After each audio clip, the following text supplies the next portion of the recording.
لو معاك فلوس تجيب مكمل واحد ومحتار انك تجيب واي بروتين ولا كرياتين، فانا هقول لك هات الكرياتين. اشمعنى؟ تعال اقول لك. اول حاجه البروتين انا اقدر اعوضه من الاكل بسهوله جدا، او ازود شويه في نسبه البروتين بتاعتي في الاكل، فهقدر اوصل او هقرب حتى من الكميه بتاعت البروتين بتاعتي اللي انا محتاجها.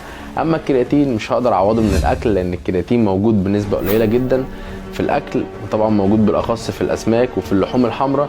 فبالتالي عشان اوصل لل5 جرام اللي انا باخدهم في السكوب احتاج اكل كيلو لحمه او ازيد شويه. مش صح ان انا اكل كل يوم كيلو لحمه لاكتر من كده، وطبعا هي حاجه كمان مش مجزيه ماديا.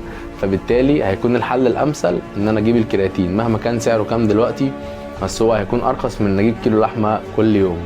ولو عايز نتكلم في فيديو لوحده عن فوائد الكرياتين اكتب لي في كومنت، عشان بحضر فيديو جامد جدا للكرياتين، هو هيكون طويل شويه بس مفيد جدا. بس كده، سلام.